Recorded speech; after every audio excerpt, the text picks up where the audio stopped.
I was 21 years old and I was just operating on vibes. I wasn't really doing anything I wanted to do, and I didn't feel like I was progressing.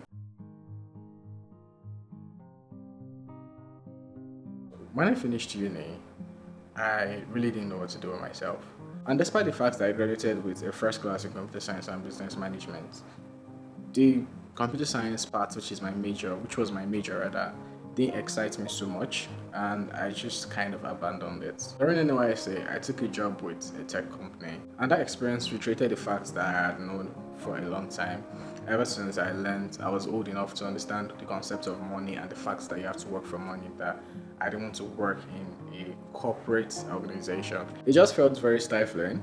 It didn't encourage productivity a lot, and I just didn't like someone controlling me, basically. I was 21 years old and I was just operating on vibes. I wasn't really doing anything I wanted to do, and I didn't feel like I was progressing. So around this period, I started to build a name or a brand for myself online. I was predominantly focused on Twitter. Someone offered me 10,000 naira to put out some tweets, and he said he was going to pay me. I was taken aback because around that period I was earning about 19,800 from NYSA and like 25k or 30k ish. I'm not really sure from my place of primary assignment. So that was like maybe 45k at most. And I was like, yo, someone is offering to pay me 1/4 of my salary, of my monthly salary, to just type stuff on my phone. That's interesting. We may actually be making it out of the trenches. So after that, I continued to take on more offers, and at the stage I am now, I am able to actually reject a lot of offers where I feel like it's not worth my while, and I just do things that I actually want to do. Now, I would like to think that I have done very, very well for myself, but at the same time, I feel like it's just not enough. It's not greed per se, it's more of the fact that you know that you could be doing so much more than you are currently. Now, feeling stuck in life is not necessarily a bad thing. It might just mean that it's time for a new direction or a new step. Basically, it's a necessary part of growth. Allow me to use Young John as an example. He was always a music producer and whatnot. In fact, it feels like a more familiar example. There are literally tons of people you could look up who at one point or the other switched in their career or pivoted in one way or the other.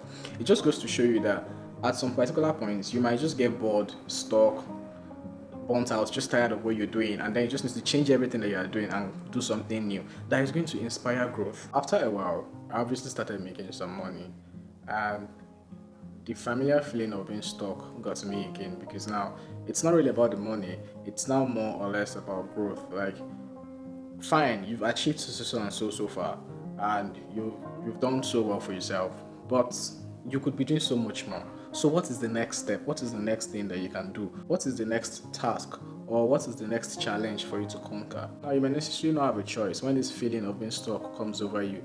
I mean, for instance, the ASU strike is on. At this point in time, a lot of people are stuck or feeling stuck. And I know the generic advice often is usually, oh, try to learn a business, learn coding, learn this thing.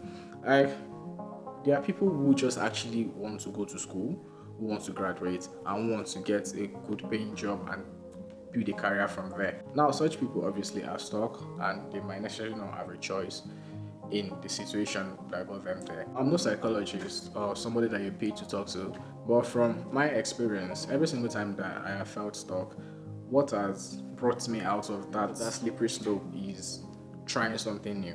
Now, personally, I am someone who always likes to try something new. I love to learn new things, to discover new things, and stuff like that. The very first time I bought a camera, I bought it for YouTube.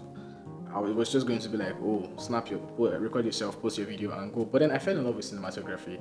I loved the idea that I was able to express myself in a creative way or in a creative manner. So basically, if you are feeling stuck, I think you should keep your options open. You should explore new things and see what you might like. And you never can tell where the path is going to lead. Now, it kind of sounds like you're leaving things to chance, but the probability of you discovering something is higher when you are actually open to trying new things. Now, I'm not a motivational speaker. I just like to talk about things that go on in my head and things that I see in the society. If you follow my Instagram, you would know what I mean and what I'm talking about. And that's going to be the end of this video. I hope I was able to help you out, possibly or not. Let me know if you also feel stuck sometimes and what you do to get out of the ruts. Thank you for watching. Bye.